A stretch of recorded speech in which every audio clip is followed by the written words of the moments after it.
नमस्कार, मैं डॉक्टर आशीष कुमार श्रीवास्तव हूँ, सीनियर कंसल्टेंट न्यूरोसर्जन, दिल्ली में कार्यरत हूँ। समाज में हम लोग दो तरह के स्पाइन की तकलीफों को जानते हैं। एक तो गर्दन के अंदर, जिसमें साधारण समाज में कहा जाता है सर्वाइकल हो गया है। दूसरा होता है कमर, लंबर एरिया, जहाँ पे सबसे ज्यादा प्रभाव पड़ता है हमारे बैठने के तरीके, चलने के तरीके या और किसी बीमारी का। जो बीच का धड़ का हिस्सा है, ये बहुत महत्वपूर्ण है। तो ये धड़ का हिस्सा जो होता है, इसको हम थोरैसिक स्पाइन कहते हैं, और ये 12 हड्डियों से मिलकर इसका स्पाइनल कॉलम बनता है। और इसमें भी दिमाग से आने वाली नसें स्पाइनल कॉर्ड के रूप में आती हैं और हर स्तर पे एक नस निकलती है जो कि विभिन्न अंगों को दिमाग से जोड़ती है। पहले तो ये हिस्सा पसलियों को बनावट देता है, जिसमें हमारे पसलियां हैं वो बनता है, और इस पसलियों से बने हुए एक जंगले के अंदर, थोरैसिक केज कहते हैं उसको, उसमें हमारा फेफड़ा है, हृदय है, डायफ्राम है, लिवर है, स्प्लीन, पैंक्रियाज, ये सब चीजें जो है। तो ये हिस्सा बहुत महत्वपूर्ण इसलिए भी है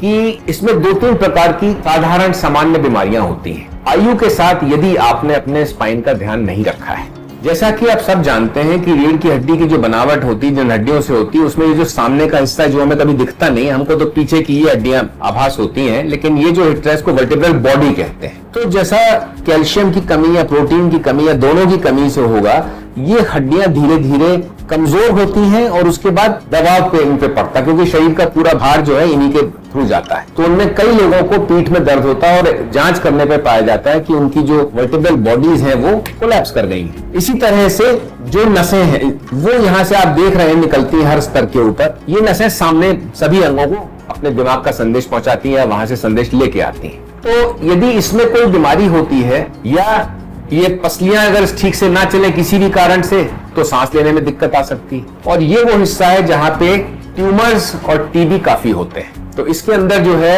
इन चीजों का ध्यान रखना पड़ता है। दूसरे थोरैसिक स्पाइन का एक और महत्व है कि क्योंकि हम बैठ के काम करते हैं या खड़े होकर काम करते हैं, तो हम झुक के काम करते हैं, तो उन लोगों को इस हिस्से में विशेष तनाव पड़ता है और उनके जो थोरैसिक स्पाइन है उस पर दुष्प्रभाव पड़ता है। इसके अतिरिक्त यदि चोट लगे, तो यदि इसमें चोट लगती है, तो आपको मैंने बताया कि इससे हृदय भी इसी के पास है, फेफड़े भी इसी के पास है, डायफ्राम भी इसके पास है, लिवर भी इसके पास है। तो इन सब चीजों को जो है इसकी चोट से नुकसान पहुंच सकता है। यदि साथ में पसली टूटती है और फेफड़े में चोट हो जाता है, तो एक न्यूमोथोरैक्स करके बीमारी होती है, या हीमोथोरैक्स, जिसमें हवा या खून जो है वो फेफड़ों के आसपास भर जाता है। तो इस हिस्से का चोट लगना काफी घातक हो सकता है, और इसमें समय के साथ आने वाले जो परिवर्तन होते हैं उनसे भी हमारे शरीर की जो मुद्रा है वो बदल जाती है, आगे को झुक जाती है। इसके 2 कारण होते हैं। ठीक तरह से अपने स्पाइन का ध्यान न रखना और सही पौष्टिक भोजन न लेना, कैल्शियम न लेना